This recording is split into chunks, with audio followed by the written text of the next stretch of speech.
Mas olha lá então. Vamos para o capítulo 25 então.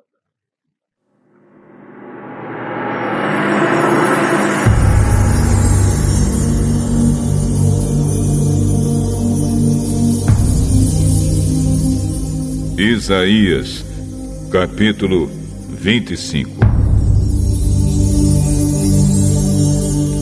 Ó Senhor, Tu és o meu Deus.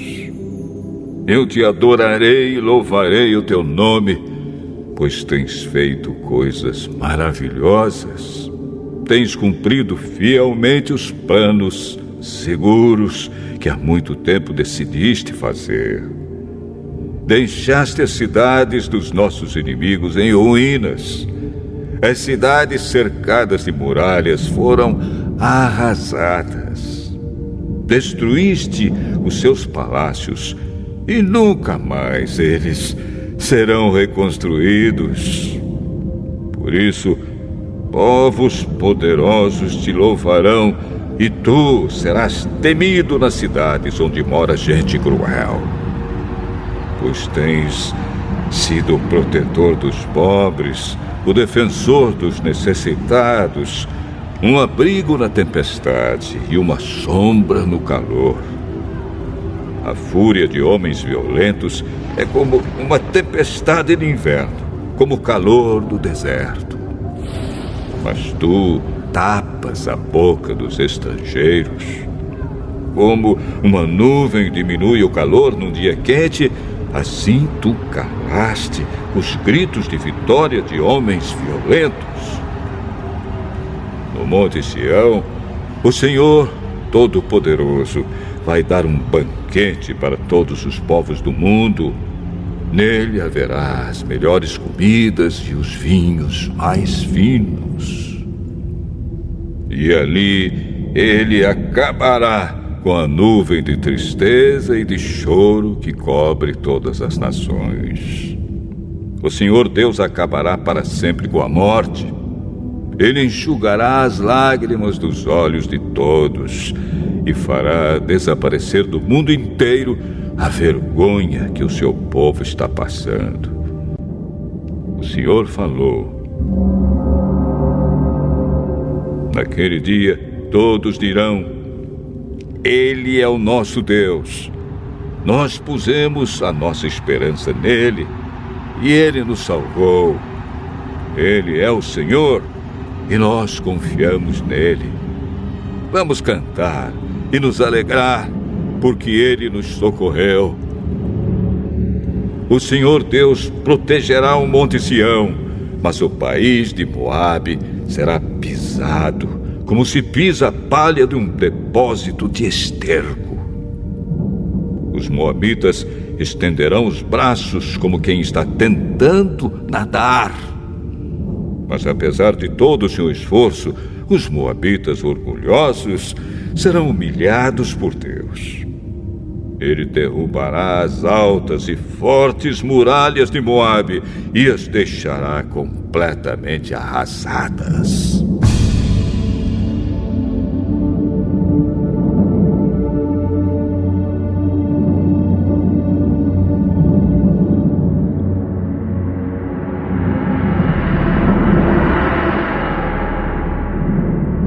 Glória a Deus.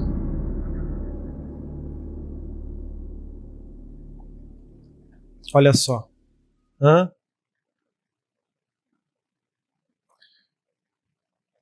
Versículo 1. Exaltado seja Deus, pois cumpriste seus planos fielmente, conforme havia profetizado. Aquilo que nós estamos falando. Quando Deus fala algo, Ele cumpre. Ele não volta atrás.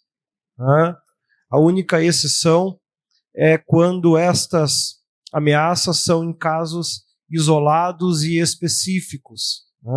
Como, por exemplo, ele disse que destruiria a Nínive,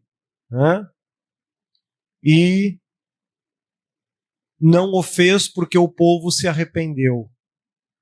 Ele diz que o salário do pecado é a morte. E que todos pecamos e destituídos estamos da glória de Deus. se houver em nós arrependimento verdadeiro e nós alcançarmos o nível de perfeição que ele exige, alcançaremos a nossa salvação. Então, quando é casos específicos, isolados, sim, é possível ele voltar atrás e é possível ele fazer diferente do que ele havia dito.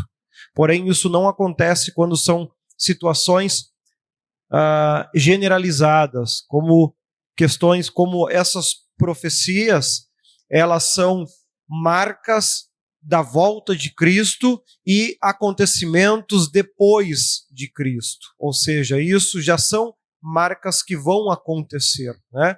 Por exemplo, já está previsto, nós vamos chegar dia 10 de julho lá no sítio, ao meio-dia nós vamos almoçar, à tarde nós teremos o culto e depois iremos voltar para casa, né? Isso já está previsto. Não vai acontecer, nós vamos fazer o culto e em vez de almoçar, nós vamos tudo jantar. Não, isso não vai acontecer. É almoço. Ponto final. Então, algumas coisas que são marcas, essas Deus não volta atrás, essa ele não muda. Assim como aquele que peca contra o Espírito Santo. Isso é uma marca. Isso, a pessoa que comete esse erro pode beber, fumar ou fazer tudo que não presta, porque tu já está lascado mesmo. Não tem o que fazer com relação a isso. Então, nós temos que tomar cuidado com essas coisas. Não se pode acreditar, Deus sempre volta atrás e muda. Não é bem por aí. O apóstolo Paulo mesmo fala que há pessoas que, segundo aquilo que Deus defende, a mente daquela pessoa cauterizou, ou seja, ela não vai conseguir mudar mais. E ela já está em si mesmo condenada.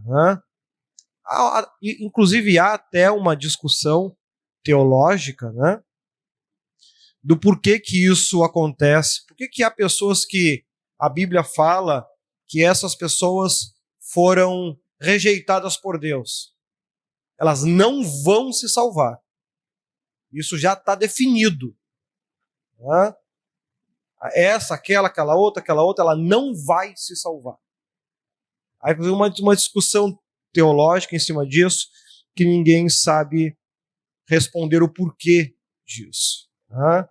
Eu particularmente, eu acredito que tem muito a ver com gênio, com personalidade da pessoa, com o DNA, vamos dizer assim. Tem pessoas que têm um DNA que leva para o inferno, é mais ou menos isso.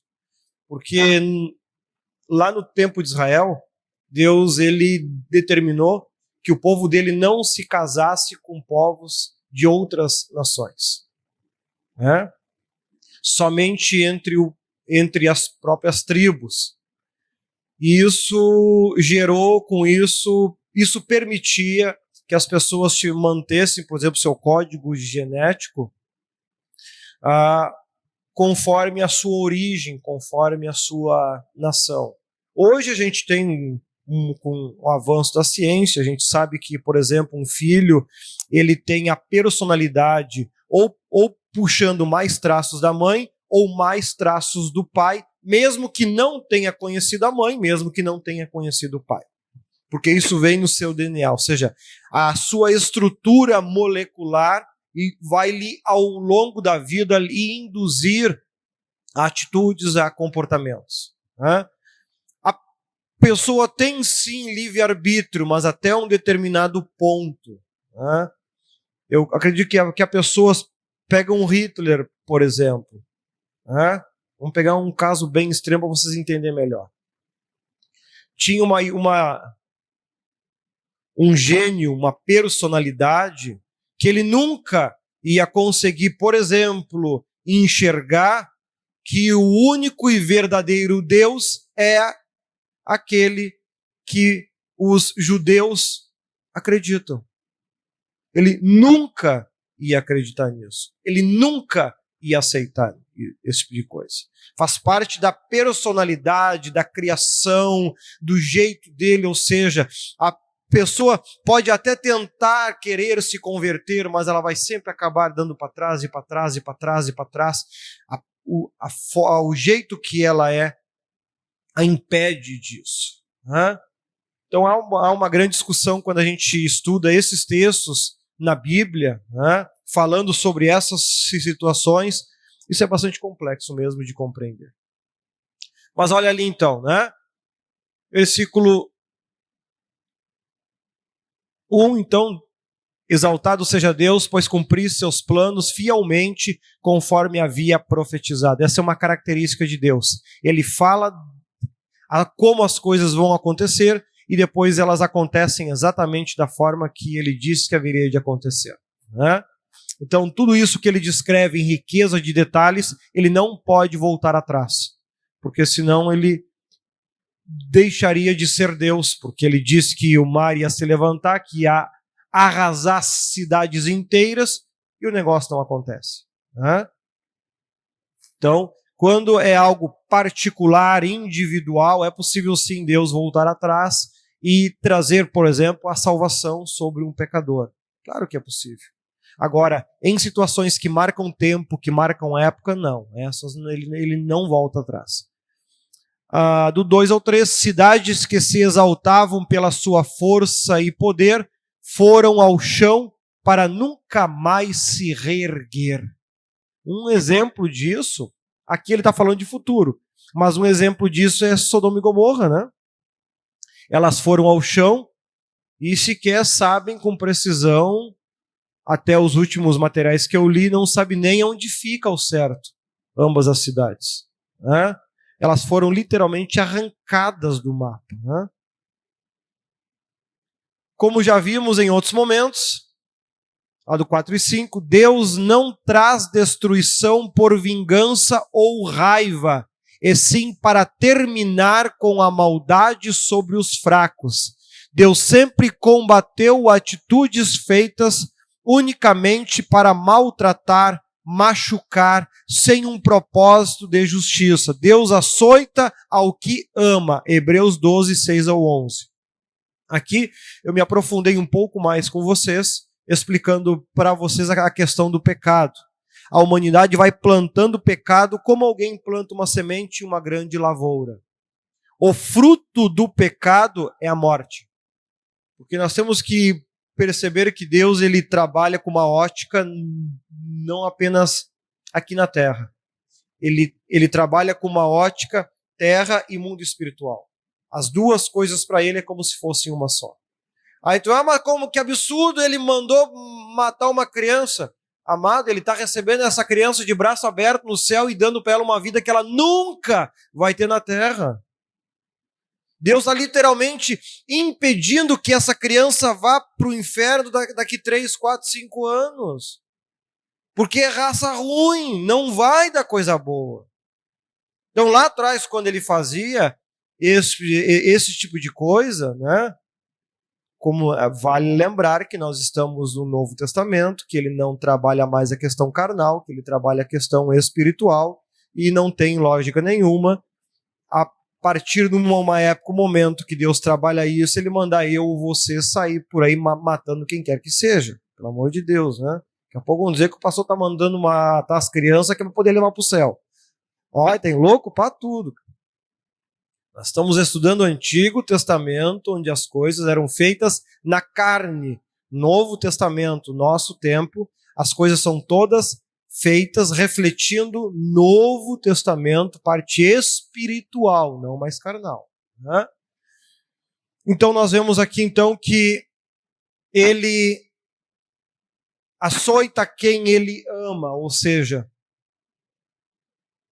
quando a gente fala do pecado, a gente enxerga o mundo como uma grande lavoura. Ele mesmo dá o exemplo do joio e do trigo. Quando eu e você pecamos, nós estamos plantando mais uma semente de joio na terra. Quando cada ser humano peca, está plantando uma semente de joio na terra. Essa lavoura ela está crescendo, porque nós somos livres para querer plantar, mas somos obrigados a colher. Nós somos livres para escolher, porém escravos da consequência.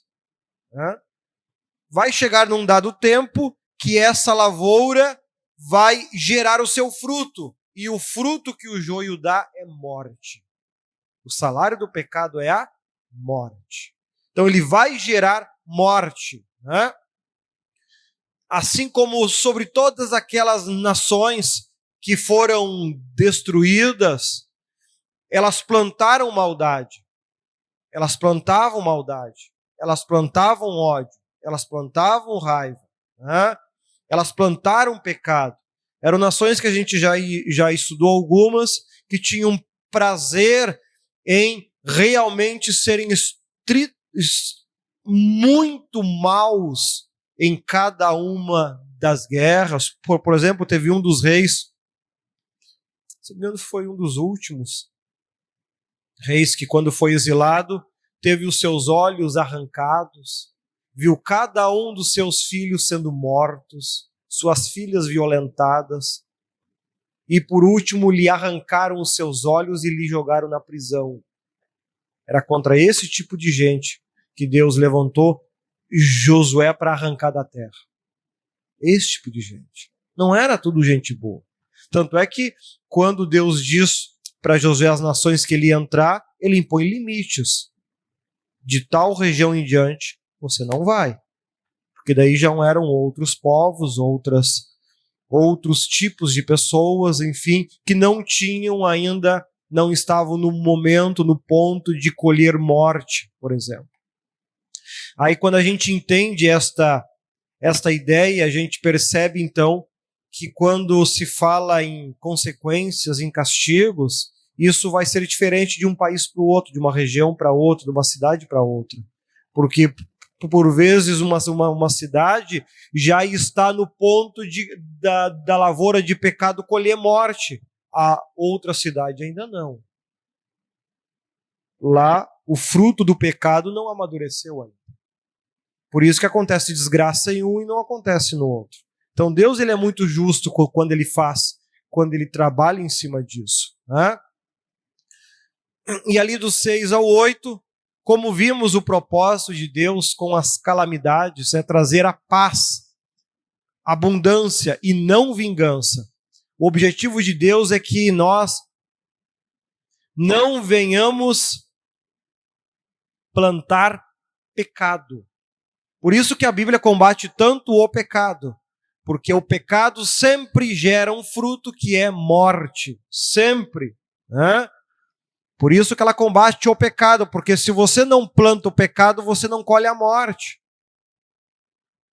Essa promessa também aconteceu em outras passagens bíblicas. Após a grande destruição, um tempo de muita fartura e paz, como em Apocalipse 19, versículo 9.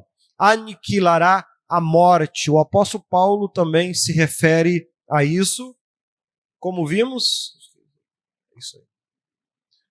o propósito de Deus com as calamidades é trazer a paz, a abundância e não vingança. Essa promessa também aconteceu em outras passagens bíblicas após a grande destruição, em um tempo de muita fartura e paz, como em Apocalipse 19, 9. E disse-me, escreve, bem-aventurados aqueles que são chamados à ceia, às bodas do Cordeiro. E disse-me, essas são as verdadeiras palavras de Deus. Apocalipse 19, 9. Então aqui na verdade não é o apóstolo Paulo, é o apóstolo João. Né? Depois tem que corrigir isso. Então nós temos que ter em mente isso. E é importante a gente desenvolver no nosso coração essa teoria. O pecado ele gera morte. Cada vez que você peca, você planta uma semente de pecado na tua vida, na tua casa, na tua família, no teu trabalho e assim por diante. Essa semente que você plantou, um dia tu vai colher o fruto dela. Ela pode demorar para crescer, porque vai depender como você vai se comportando e agindo ao longo da tua vida. Se você continuar fazendo muita coisa ruim e muita maldade, você vai botar muito adubo nessa planta e ela vai crescer muito mais rápido. Se você começar a retroceder e começar a se aproximar mais de Deus, essa terra onde o pecado está plantado vai enfraquecendo, e a plantinha, mesmo continuando crescendo, vai crescer num ritmo muito mais devagar. Por vezes tão devagar que você vai viver a tua vida inteira aqui na terra, você vai morrer e não vai chegar a colher esse fruto. E isso define o nosso tempo de vida na terra. Né? A gente pode viver muito mais ou viver muito menos. Então, conforme você vai pecando, você vai errando, você vai falhando, você vai plantando sementes na lavoura aí da tua vida. São joios que tu está plantando ao longo da tua vida. Quando você te aproxima de Deus, quando você se arrepende, essa terra onde o pecado está plantando, ela vai se enfraquecendo. A força do mal na tua vida vai se enfraquecendo. A obra maligna vai se enfraquecendo. E, por isso, a plantinha do pecado vai crescendo num ritmo cada vez mais devagar. Se você volta a errar e reclama demais e murmura demais e põe defeito e está sempre brabo e está sempre triste e está sempre revoltado, magoado, filho, tu está adubando essa terra e acelerando o crescimento do pecado. Quando esse pecado ele chegar no nível de dar fruto, o fruto é a morte. E ele vai gerar morte.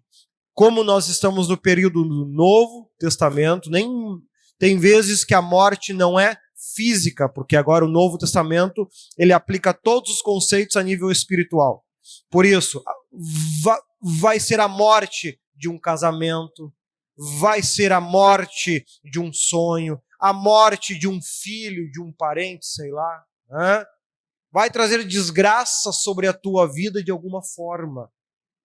Porque você não parou de adubar essa terra onde estava plantando o teu antigo pecado. Né? Então nós temos que cuidar com isso. Mesmo que, mas se eu me batizei nas águas, tem uma teoria que as pessoas estão defendendo e está muito errada isso. Onde elas dizem, mas depois que eu me batizei nas águas, eu fui remido dos meus pecados. Então, do batismo em diante, eu não peco mais. Cara, é incrível isso, né? A gente está voltando a discutir que 1 mais 1 é 2. No evangelho de hoje, nós estamos discutindo que 1 mais 1 é 2. E eles estão teimando agora que é 3. Não, é 3. Não, é 2. Nós estamos discutindo o básico. As pessoas acreditam que depois do batismo elas não pecam mais, que pode fazer o que quiser que está salvo. Amado, vamos compreender essa lógica que eu estou dizendo aqui da questão da lavoura. Quando você se batiza nas águas, o Espírito Santo vem e limpa a terra. Anula tudo que tu tinha de semente ruim plantada.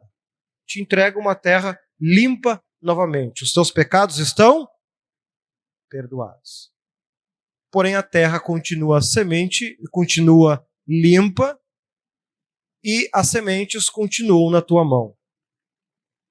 Cristo, ele falando também sobre isso, ele disse: se Satanás voltar, encontrar aquela terra, aquela casa limpa, enfeitada, porém vazia, volta aquele e mais 7, piores do que aquele.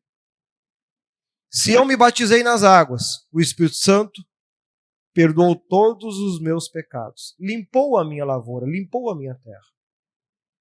E eu decido continuar no mesmo pecado. O que vai acontecer? Voltar todas aquelas plantinhas que foram arrancadas e mais 7 piores do que ela. E a minha situação será pior do que a anterior. Eu estou usando Bíblia. Aonde que não peca mais? Então, se fosse fácil assim, então era barbada, né?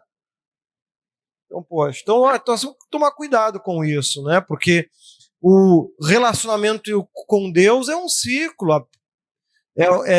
O cuidado tem que ser constante. A Bíblia fala, só antes de nós irmos para o intervalo, a Bíblia fala que o corpo, que nós somos membros de um corpo. Nós vamos ver isso ainda em Coríntios.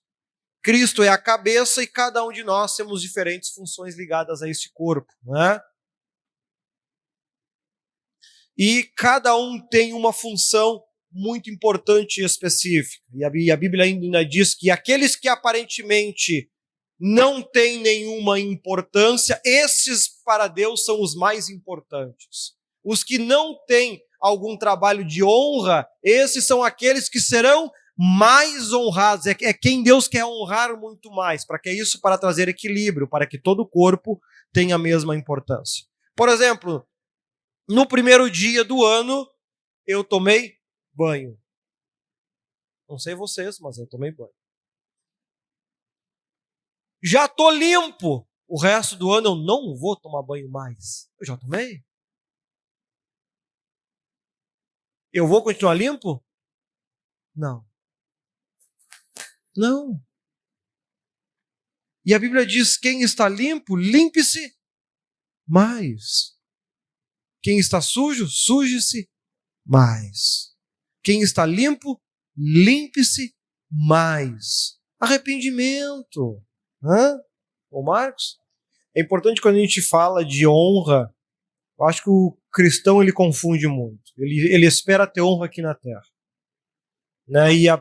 O próprio Senhor Jesus falava que o profeta não tem honra na sua pátria. Não existe honra no céu. Ou melhor dizendo, não existe honra na terra.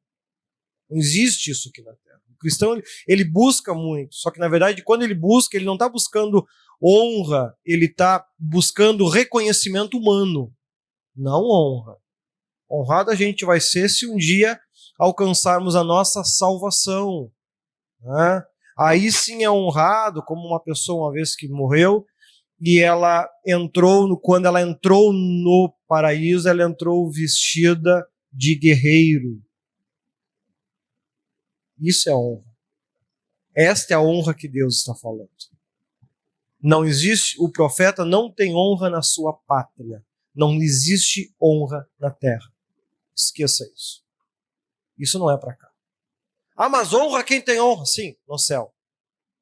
O profeta não tem honra na sua pátria. O profeta não tem honra na terra. Esquece isso. Jesus nunca foi honrado na terra, mas é muito honrado no céu. Então nós temos que ter em mente isso. Não busque, toda vez que você está buscando algo desse tipo na terra, você está buscando reconhecimento humano. Não é honra. Honra é outra coisa completamente diferente. Você busca reconhecimento humano, que existe enquanto tu for uma pessoa legal. Diz alguma coisa que aquele que está te reconhecendo não gosta. Acabou o reconhecimento. Ele fala em alguns momentos dizendo,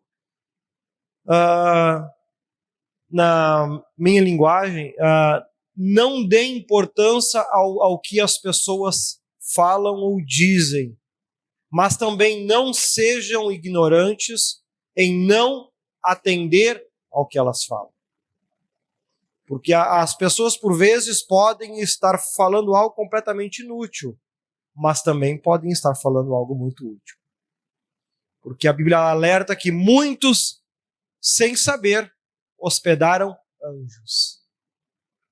Então o apóstolo Paulo ele ensina isso. Né? Não dá ouvido ao que as pessoas dizem, mas também não seja ignorante em não querer ouvir nada. Né? É importante que a gente examine tudo e retenha aquilo que vai nos ser útil. E eu acredito que esses capítulos eles vão nos ajudar justamente a nos aproximarmos mais de Deus. Vai nos ajudar a conseguirmos perceber isso, a conseguirmos estar aqui na igreja e saber exatamente o meu papel. Saber que a minha lavoura existe. E como é que ela está, será? Nesse momento. Quase dando fruto ou limpa, porque eu tenho conseguido fazer isso.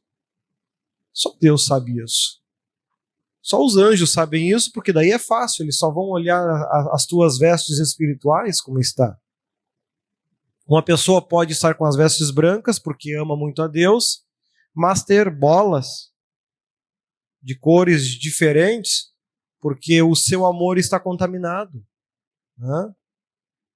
Tem pessoas que têm a veste branca, ou seja, elas amam muito Deus. Porém, as suas vestes são todas cheias de bolas grandes, menores, né? Porque isso mostra que na vida dela existem pecados, existem erros que estão contaminando, estão afastando de Deus. E se ela morrer desse jeito, ela não entra no céu. Então nós temos que cuidar muito disso, né? Que a questão não é só amar a Deus. Isso é um passo. Tem todo o restante. A nossa lavoura do pecado tem que estar limpa e vazia. Do contrário, aqui Deus é muito compreensível, cheio de amor, de paz, de bondade, de todas as qualidades que vocês já conhecem. Morre. Aí a conversa muda. Vamos fazer uma pausa e daqui a pouquinho estamos de volta. Glória a Deus. Antes eu tinha... Alguns slides anteriores eu tinha apontado um texto de Apocalipse e citado o apóstolo Paulo, que eu até comentei que provavelmente estava incorreto, que era João, mas na verdade eu estava ali fazendo referência a um texto de Coríntios, que é 1 Coríntios capítulo 15, versículo 54, que o apóstolo Paulo diz o seguinte: e quando isto que é corruptível se revestir da incorruptibilidade, e isto que é mortal se revestir da imortalidade, então cumprir-se-á a palavra que está escrita: tragada foi a morte na vitória. Então eu estava fazendo referência a esse trecho de 1 Coríntios capítulo 15, que nós vamos ainda ver na série Atitudes. Bom, aniquilará a morte. Como resultado da vitória sobre a morte, toda lágrima será enxugada, e Deus limpará de seus olhos toda a lágrima, e não haverá mais morte, nem pranto, nem clamor, nem dor, porque já as primeiras coisas são passadas. Lembrando que ele está sendo específico. Isso aqui é para aqueles que forem salvos, não é para todo mundo. Tem muita gente que vai conhecer lágrima e dor eternamente. Então nós precisamos compreender que quando a gente estuda a Bíblia, nós temos que ter em mente sobre o que ela está falando, sobre o que ela está dizendo e em que situação ela está dizendo. Do 9 ao 12, até os povos que o rejeitavam agora dão glórias a ele. Deus mata e faz reviver. Porém, os que não se dobrarem, sua mão continuará sobre eles estendida.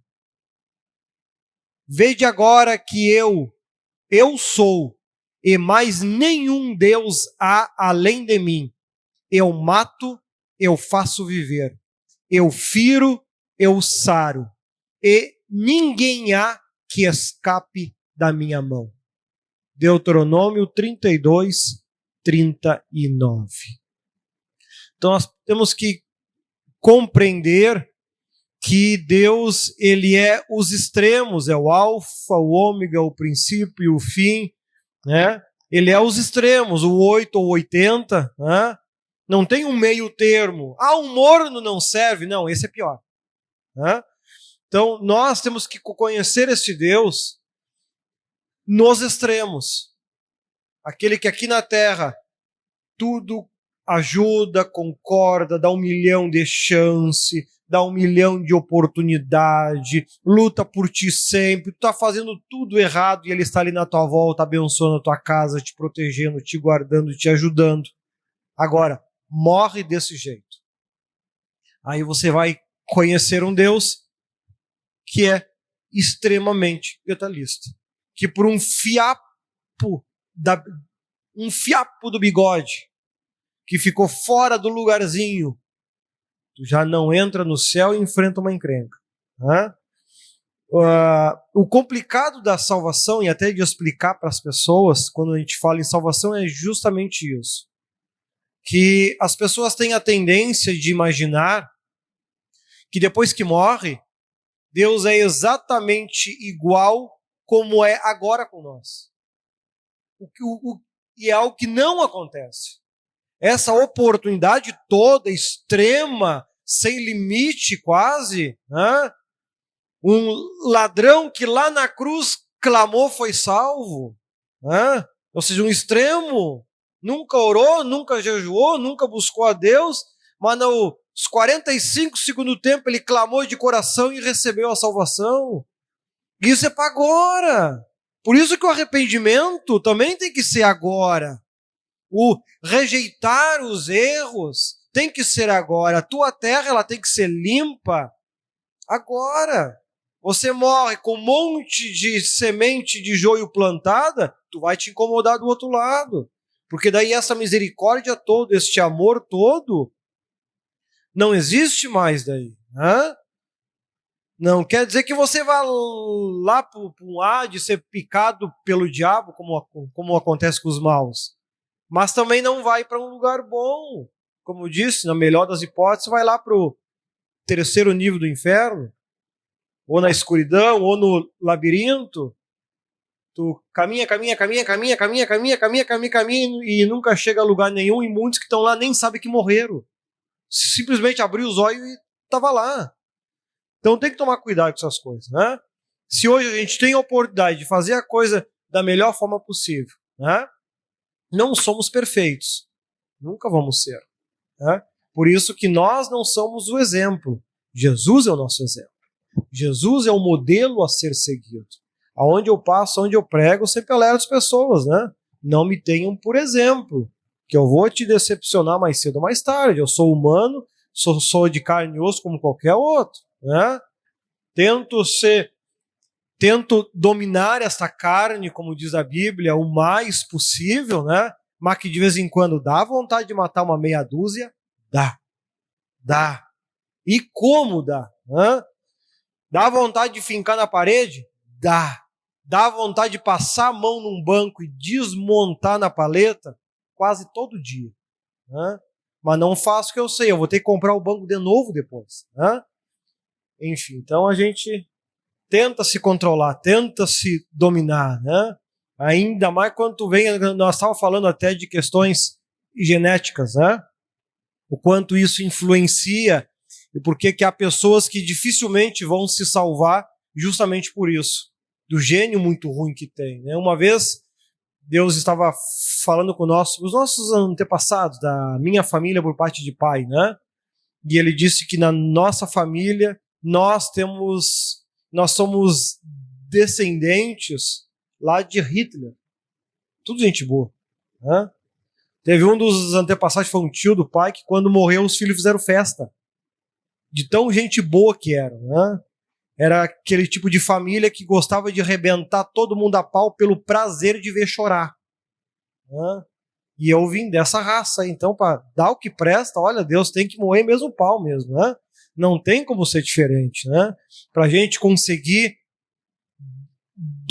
dominar toda essa carga genética que a gente tem e que a gente carrega, não é coisa fácil, não é fácil de lidar com isso, é difícil. A gente tem que ir pouco a pouco aprendendo com isso. É por isso que eu defendia sempre que eu não queria me casar, justamente porque eu conheço o meu gênio, eu conheço a minha personalidade, eu sei que eu sou uma pessoa extremamente complicada. Eu tenho dificuldade de lidar comigo mesmo, imagina minha esposa, né? Haja paciência. Ainda bem que Deus deu uma pessoa bem calma e tranquila, né? Senão, se fosse uma braba que nem eu, assim, Jesus amado, né? A gente ia botar fogo na casa. Então, nós temos esta questão, essa personalidade difícil. Eu acho que esta